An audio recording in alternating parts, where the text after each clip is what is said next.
Good morning. Welcome to Member Focus Monday. I'm Christina Schaefer, Social Media Manager for HAR. I'm joined this morning by Jeremy Conaway. Welcome, Jeremy. Good morning. Jeremy, thank you for joining us again. It's always exciting. This is your third time here. I know.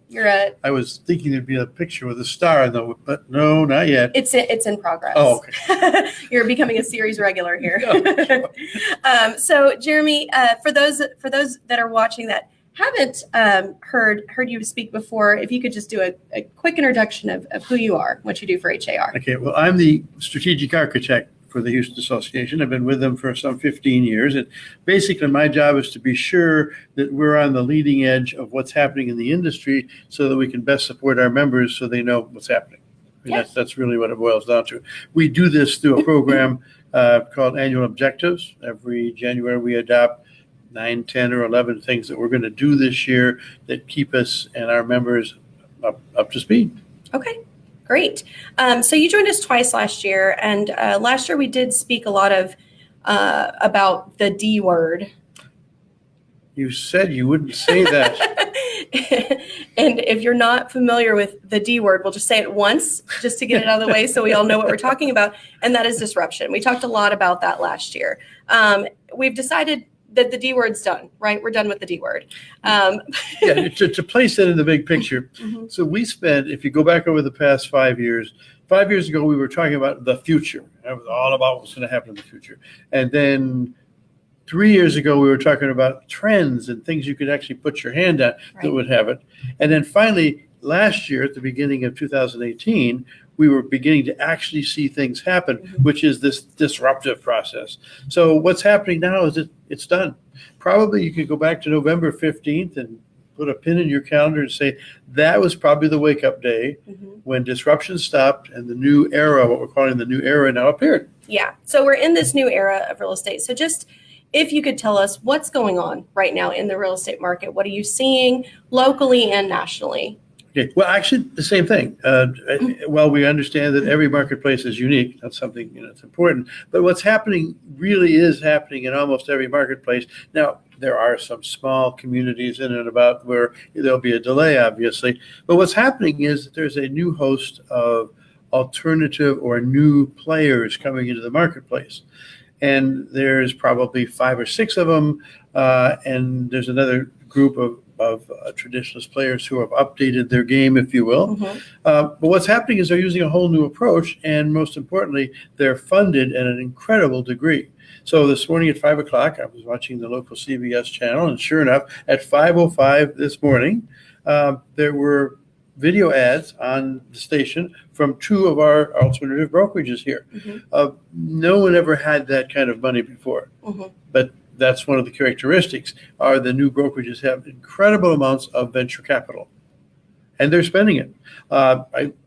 We could see hands. How many of the people in the audience have seen one of the 19 bright red billboards that are out there now lit up that are talking about value propositions and things like that? Okay. So some of these models have iBuyer options, right? So iBuyer, we did talk a lot about that last year.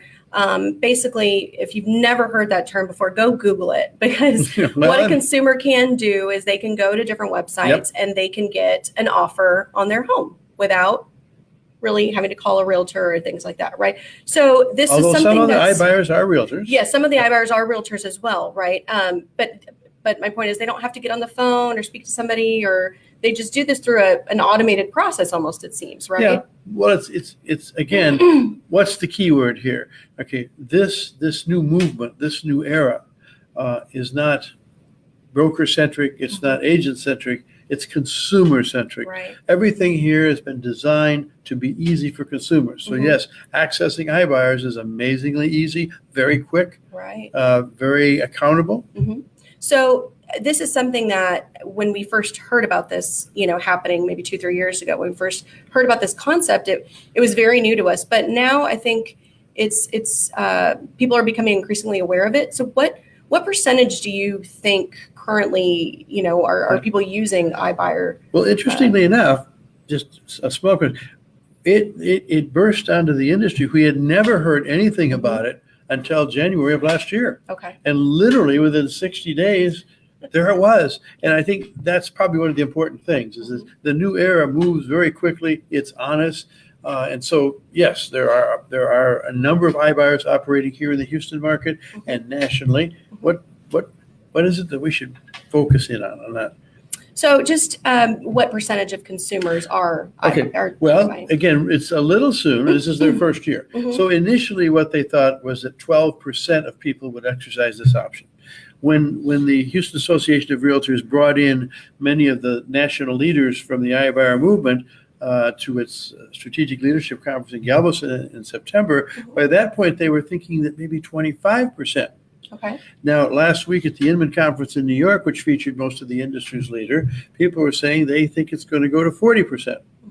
The fact is that it is an experience that the American real estate consumer wants to have. Yeah. You know, they want it to be easy. They don't want it to be painful. Mhm. They want it to be predictable. They want it to be accountable. Okay. They want to get on with their life. So what can agents do to succeed? Well, if you're talking about in this new, okay. Well, there's a couple of basic things. First of all, is to recognize that this new era, this arrival of all of these new processes, is not a fatal thing. It's simply it's a course adjustment, and it's been time for a course adjustment. So it's time for this to happen. So what they can do is understand it. They can read about it. Mhm. They can study the various things, the various models. They can ask the question, how does this impact? Which part of this new model? So by way of example, the Houston Association of Realtors did a program last year on management-enabled brokerage business models. Mhm. And we developed 16 different specific programs that brokers should take a look at. That get you into, so learn about it, learn about what the specifics of how you get into this, but agents just need to realize, or everybody needs to realize, that what they've been doing for the past 20 years is no longer, the word that's out there is no longer relevant to the American consumer. The American consumer has gained a huge amount of power, and they're essentially saying to the industry, this is really what we'd like to do. This is the experience we'd like to have. Mhm. And so if you opt not to change your experience to comply with this consumer-centric approach, you kind of take a chance on that. Right. So one thing that we've also suggested is a value proposition. Can you explain to us what is a value proposition? Well, a value proposition is a number of things. First of all, it's an attitude. It's a mindset. It's this idea that it's not enough anymore just to tell everybody you're the best in town. You have to be able to articulate that and make a compelling case for the fact that you're the one who can eliminate consumer pain points because you know how to do this, this, and this, and you actually do that. Mhm. So that's your value proposition. Okay. So the second thing is articulating the value proposition and leading with it.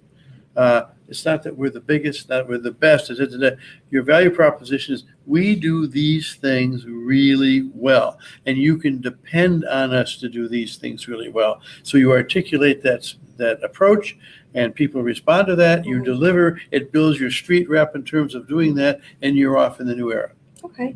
So one thing you told me last week when we were discussing this is, and I liked how you phrased it, it's how you express yourself and how how consumers think about you, not how competitors Yeah. think about you. Well, the traditional competitor or the traditional participant in any industry likes to express themselves in terms of their competitors. We're the biggest, we're the best, our trucks are this, whatever. That's what you can't do anymore because that's not how consumers look at it. Mhm. The consumer comes to you and says, okay, I have these objectives and I want to avoid these pain points. And you have to speak to those objectives and those pain points Mhm. regardless of anything else.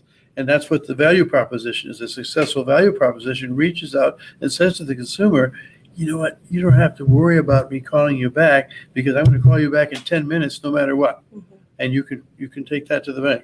That's Yeah. part of your value proposition. So just as an example, outside of the real estate industry, maybe for a value proposition, what would you say maybe is Amazon's value proposition? We'll deliver it the next day. And now sometimes the same day. Yeah. And again, that was a pain point. People would order things and, the famous go to the furniture store. Oh, yeah, we'll have this to 4 to 6 weeks. It's like 4 to 6 weeks. I want it now. And everybody said, oh, we couldn't possibly do that. Amazon came back and said, why not? Right. And so now people order something, they get it the next day. Mhm. And by the way, they get it delivered to their door. And everybody keeps saying, how did they do that? Yeah. And sometimes you do pay a little bit more for those products on Amazon Yeah. for that convenience, But, though, right? but the evidence here, and I think that this whole issue of the new era. So we're talking about buyer brokers, right? So Mhm. in the iBuyer world, there's about a 1.8% premium paid to have iBuying services versus a traditional real estate service package. And people are saying, wow, 1.2%, you bet, I'll take it. Mhm. So people will pay more money to have their pain taken care of. And so that's the lesson, whether it's Amazon or whether it's food delivered to your door or whatever it is, people are willing to pay more money. And by the way, it turns out they have the money. Right. Okay. So let's take a look at, we have a lot of comments coming in from our members. If you have a question for Jeremy, type it into the comment section and we will take a look at it, or if a comment. So Jessica just made a comment.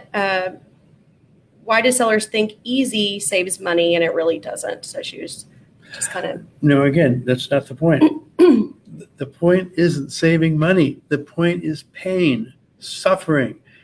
The classic real estate service experience is we now know consumers believe it to be an incredibly painful process. Mm-hmm. That's the starting point. We can't say, well, no, we have to understand that one way or the other, that has to change. And when people are bringing in a service package that gets rid of that pain point, people are going, you bet. So it isn't saving money. That's not it's that simple. Focus on eliminating pain points. Okay. Identify your pain points. Right. So part of getting ready to do a value proposition is to say, what pain points does our professional service package bring? Mm-hmm. What is it that our customers really don't like? Mm-hmm. And what are we doing to eliminate that? And Okay. we have for most of the past 20 years said, well, there's nothing. That's just the way it is. And now we discover it's not the way it is. Right. There's other ways to do it. Yeah. Okay. Trish, I'm sorry, go ahead. Well, just again, as you listen to this, the point about all of this is that it is a new era. The old era is over. You don't have to worry about it. It's over. It is a new era, and it's exciting. And there are things. These are opportunities for real estate professionals to really be what they've always wanted to be, to deliver the kind of service package. Mm-hmm. So the consumer is now on your side to do this. So it's really, this is an exciting thing. It's really Yeah. a positive thing. Absolutely. Okay. Trish had another comment just about iBuyers. She basically was saying they're not buying areas that flooded, which is a large section of Houston. So, I mean, that's just something to consider, Okay. because of course, if you're a company and you're making a purchase, you can determine what you want to purchase or not want to purchase, right? So Yeah. And That- hypothetically, you might want to purchase those things which consumers want to purchase. right. Excuse me.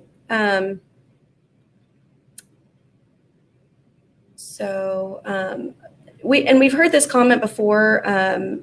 Trish made the comment, Steph kind of made the comment as well, just that they believe that the iBuyers specifically, that they are purchasing for less than market value. So they're basically, Steph just made a comment, it's investors that turn around and then sell for the real market value. Okay. There's no way to, we're not here to promote iBuyers. Right. Just if you have a sense of the fact that iBuyers are now buying thousands of homes a month, Mm-hmm. and they're buying them from some fairly intelligent people, and it's just you couldn't. They're not. You just have to understand that essentially iBuyers are buying the property for the price that a well-informed, competent consumer with a good real estate agent would pay. That's the point. In fact, if there's an 8-year-old dishwasher in the property or appliance or an old air conditioner, a well-informed consumer wouldn't pay full value for that. They'd say, I'm going to discount for that. And that's what they do. Mhm. But that's a common misconcept, I think, of what's happening with iBuyers. They're not cheating anybody. They don't have to. Right. Juliana made a comment that HBJ, the Houston Business Journal, said this morning that 11% will account for iBuyers in Houston. So we were talking about the percentage of iBuyers. Mhm. HBJ, thank you for telling us that, Juliana. I haven't seen that article yet, but pardon me, 11% according to HBJ. Trish also made a comment, there will always be value in a realtor working with consumers. And I think that's kind of our point here is you've got to state that value proposition, right? Yeah, I mean, we have this, it's just kind of a trap that we fall into. Mhm. Everybody in our business knows what they need to do. Mhm. They know what consumers want. So that's not the issue. It's not a mystery. Mhm. The issue is how many people actually do that. And Right. everybody says they do that, but according to the consumer's saying not the case, that Mhm. that this is a painful experience in many cases, and we're trying to eliminate that pain. Right. So the most obvious person to eliminate the pain are the folks who are in the industry to Mhm. look hard at what you're doing and decide what are the pain points. Mhm. And every time you have a pain point and you want to say, well, that's just the way it is, you can't say that anymore. You need to recognize that these organizations out there are getting rid of pain points Mhm. and Finding doing it solutions. and finding solutions Right. and making consumers happy. Right. Another comment here from Trish, and I think we might need to clarify a little bit. She said, what is HAR doing to let the Houston consumers know that working with a realtor is best, even though iBuyers are in the mix? Now, some of these iBuyers are HAR members as well. Yes, actually. So Yeah, most of them are. most of them are. Most so of the that's iBuyer something people that, are yeah, realtors, yes. yeah, that's something I think we probably need to clarify. Well, an inherent part of this organization as a trade association is spending an incredible amount of energy every year promoting its members. Mhm. I mean, we have billboards and videos and all kinds of marketing programs, marketing our members and their services to the Houston area consumer. Mhm. But again, the key point is almost every one of the, if you're going to use iBuyers as an example, almost Right. every one of them is a member. Right. They're realtors. Adriana just asked, do you believe these companies will stay around? She said for more than 2 years, but do you see Okay, well, long term? okay, then okay. We want you to predict the future for us, I Jeremy. know what you want me to say. Let's just say it's probably not up to Jeremy whether they're going to be around, but let's just say some incredibly bright people are investing hundreds of millions, if not billions of dollars. So, a number of these organizations that have these programs are backed by venture capitalists who have invested. I think the least that's been invested is $500 million, $500 million. So people, some pretty bright people are again, look at the research. Look at what the research has disclosed about what consumers think. If Right. you read the research, if you read the Zillow report, what you'll see is that, it looks pretty good for the investors. Right. And we'll actually put up the Zillow report that he just referenced. We'll put up the link to that. It's long, but Oh, it's only 180 pages. it's Sunday just morning. light reading. Yeah. But it is very, very important to take a look at. So since it's on the table, we're talking about, what should you be doing? What things can you do right now to figure out this thing? Well, one of them is to read this. Now, again, we're not selling Zillow here.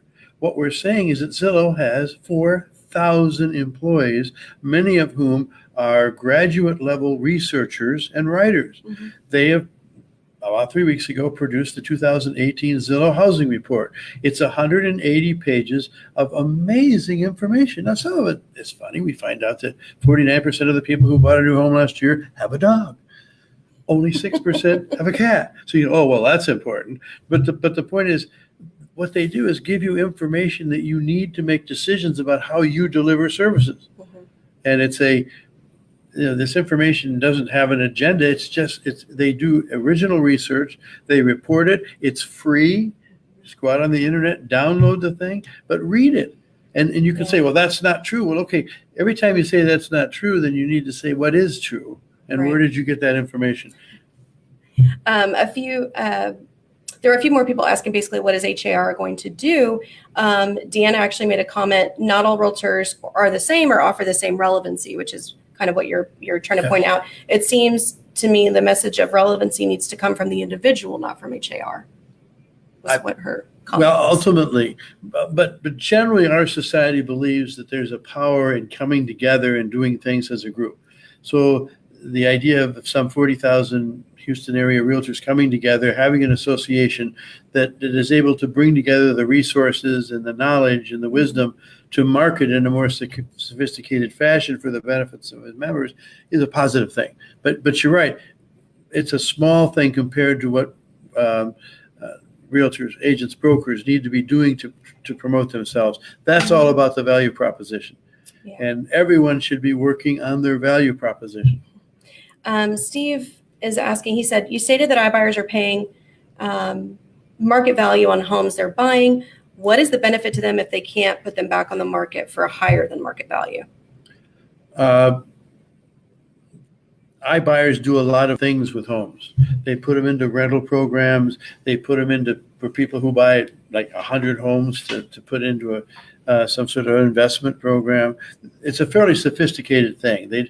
While it's true that some of them they just fix up and sell, that's not all that they do. So that's not a question we could probably get into in less than a couple, 3 hours of understanding how that works. Okay. I don't know if we know the answer to this or can say the answer to this, but Diana's asking, what are these new brokerages offering agents to bring them into their business? How do the agents work within the model? Well, okay, I'm not sure which brokerages we're talking about.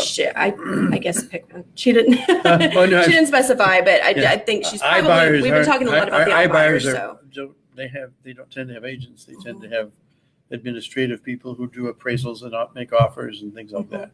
But let's just say that more and more brokerages are discovering their value proposition and are creating new relationships with new compensation agreements with agents.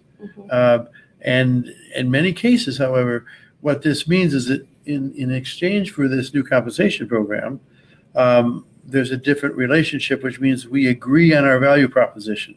We agree on how we're going to deliver services, and we all agree to follow a more common format than has been historically followed. Right. And yeah, I mean, I think you're exactly right. And in some of these models, they're actually employees. So it's a totally different set of values and standards and, But the objectives are all the same. The contemporary brokerage is looking about their experience. First of all, it's the value proposition. And two, how do we deliver it? That's called the experience. And they're articulating, here's the consumer experience we want to deliver. This is what we want our consumers to tell their families about, their friends, their neighbors, because this is what's going to ride us forward, is that we deliver a superb real estate experience. Okay. Very good. Okay. So again, I'm sorry, go ahead. if you're keeping a little list over here, okay, so whether we're talking about an individual agent or whether we're talking about a brokerage, list of things. Item 1, value proposition. Item 2 is the consumer experience. What consumer experience do you want to deliver over and over and over again? Yeah. Do you know of any other sources? Lisa actually made a comment about she would love to hear something like the Zillow report, but maybe from a different source. She specifically referenced Inman or Harvard Journal or something like that. Well, there are a number of reports that deal with. There's also the Swanepoel. That deal with the industry. However, again, if you're in the spirit of the new era, you need to be consumer centric. And that's the one report that's absolutely consumer centric is the Zillow report, because that's where all the information comes. They don't talk to professors. They talk to 300,000 plus consumers and say, how was your experience? What did you like? What didn't you like? What do you think you'll do the next time? Right. And that one might suggest is the kind of information you ought to have if you're thinking about adjusting your value proposition or your service experience. So yes, there's lots of reports. They're all over the place. Yeah. By the way, also the Zillow report is easy to read. I mean, It has a pretty clear table of contents. with all You due can kind of respect to skip my around. friend Stefan, this is easy. Yeah. It's not like the Harvard Business Journal. You have to read it 3 times. Right. We also, in a few weeks, are going to have Marilyn Wilson with the WAVE Group, and she does a lot of studies on consumers as well. So be on the lookout for that in a couple weeks. So what about the actual brick and mortar brokerage office? Christy's asking, do you think that companies will start to eliminate their actual office? We've had that discussion now for the past 10 years. Mm-hmm. And what's interesting is that if you're looking at these new players, the new era players, some of them are having even bigger offices. Mm-hmm. Some of them are having no offices at all. Mm-hmm. EXP doesn't have any offices. Right. So essentially, again, it's not the architecture, it's what you have a value proposition, you have a consumer's experience proposition, and then what kind of space do those require? And generally speaking, the brokerage community is discovering a preference for service models and value propositions that require less bricks and mortar for obvious reasons. Okay. That looks like all the questions that we have How can this that morning. I don't know. I guess you just explained it well enough. Mr. Definitive. Is there anything else you want to add? I mean, I know you kind of gave us those points. Yeah. I just think the bottom line is the response to all of this is not to say, well, how can they do that? Or why can they do that? Or why doesn't somebody stop them? The response is simple. The solution to all of these things rests within the power of every agent team, and every brokerage in our community. You can, in very quick order, set yourself on a course to participate in the new era.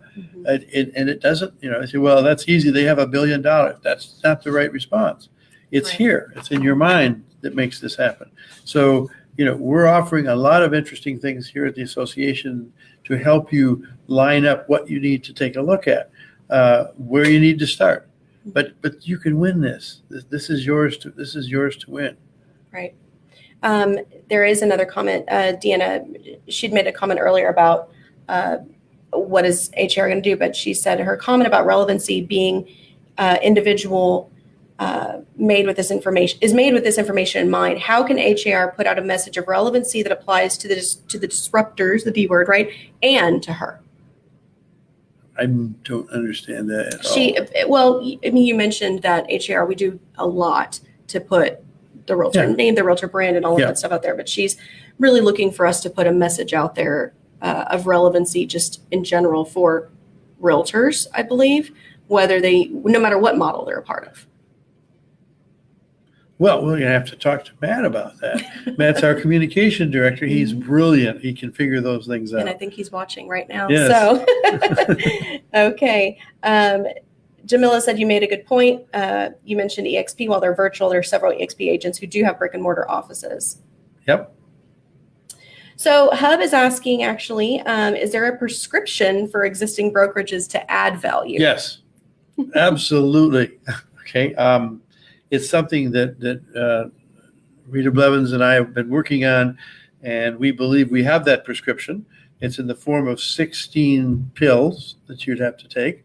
And we hope that by the middle of March, we're currently working on it with a couple of brokerages who agreed to be sort of the guinea pigs, if you will. And we're in the process of putting it together. We think it's an exciting option. But yeah, it's 16 things that you can do. It leads itself back to this Funnel Trends report from 2017 called the Management-Enabled Brokerage Business Model. There's 16 pieces. And a value proposition is one of them, and the consumer experience is one of them, and there are 14 more. Okay. But again, the important thing is, if you're not doing anything, you have to ask yourself, then what result can you expect? John asked if you could give us an example of value proposition. Oh, that's funny. I just sent out a 22-page document that I wrote Saturday. I'm totally forgot any of them. I could. Perhaps what I need to do is John needs to give us some information. I could send him a copy of that document. Okay. That would be the easiest way. That'd be the easiest way. Okay. Very good. And they're saying thank you. Hep saying thank you for that prescription. I'm not a licensed doctor, but I did stay at a Holiday Inn Yeah. last. Okay. Anything else, Jeremy? No, this is a really cool time. I mean, it really, this is an opportunity. The world is giving us an opportunity to re-evaluate what we do and how we do it, to learn about this new consumer that's in this thing, to learn how to properly combine technology with the classic personality of the realtor, of the agent. It's just an amazingly wonderful time. 2019 is the year. Everyone should be anticipating coming out of 2019 a lot different than they went in. Yeah. And everybody here at HER is looking forward to helping with that transition. So several people want a copy of that document, Jeremy. Well, then I'd have to send it out on that internet thing. We will. We'll figure out a way to get that to you guys. We'll comment on here afterwards how you You got it. can all get an example of that. Deanna wanted to clarify. We misunderstood her question. She said that the disruptors are members of HAR according to Mr. Conway's comments at the Montgomery County breakfast last week. My question is, how can HAR put out a statement of relevancy that applies to both the disruptors and traditional brokerages? Wow. I apologize. I'm not sure that I understand what a statement of relevancy is. So I don't know how to respond to that. I apologize. I'm not sure, that there's some confusion between relevancy and value propositions. They have a relationship, and it's not as complete as many people think it is. But I'm not sure. I just don't know the question. Okay. All right. Do I get marked down for that? I mean, maybe. So again, several people are asking for a copy of what we discussed. So we will get that to you guys. You can, we'll figure out a way to get that. There's two distributed out things to actually. everybody. What we'll do is we'll send you, we'll send you a copy of the Swanepoel Trends Report. Okay. I mean, that's easy. And then we'll send you the research that we finished up yesterday and that the chairman is even now looking at. Because you should have it. And it's actually the entire thing that we're talking about is actually one of the objectives that you stated. Yes. That we have. Actually, two of them. Two of the objectives. There's how many this year? 12. 12 objectives this year. Jeremy stated at the very beginning that every year he helps us, assists HAR with these objectives, and the value proposition is a huge part of it. So expect to see a lot more this year. In fact, a whole campaign. About just this specifically. Yeah. This topic doesn't end here, obviously. No, it starts here. Yes. Okay. Yeah. Very good. So before we wrap up, you made a comment last week that I think is I'm going to quote you here. Oh, sure. So get ready. But in the new era that we're in, you said, it's here. It's not going to stop. It's funded. It's not fatal, but you have to do something. And I think that's kind of where we're headed this year with what we're talking about now. What are you going to do? Like you said, to increase your value proposition, to state your value proposition and present that. I mean, sit down with your workmates, sit down with your team. And if there's any question about the fact that we have gone through the disruption and we're now in the new era, then maybe we can help you with some of that. But if you read Inman News, they've been covering it pages and pages every morning for the last year and a half. Right. But in the face of that, sit down and say, okay, what is it that we're going to do? And if your answer is nothing, or we're going to do what we've always done, only more, or do it better, it's a tough message. All right. Well, thank you again so much Well, for thank joining you. us. And thank all of you for participating. And we will definitely have Jeremy back. We always love to have him here and get his insight into and they feed me real super. breakfast. I mean, this is a good thing. Somebody gave you breakfast? They did. It was I wasn't a part of Chick-fil-A. that. Oh, it's wonderful. All right. Well, thank you again for joining us. Actually, next week, I do want to let everyone know we will have Sean Delphine, the director of MLS. He is going to be here to talk about Matrix 360, which is a change that's coming to Matrix very soon, actually. We should start seeing more about that in the coming weeks, but he's going to come, let us know about it, explain it to us, and we might get a little preview of it too. So be sure to tune in next Monday, 9 a.m. We'll see you then. Bye-bye. Have a good one.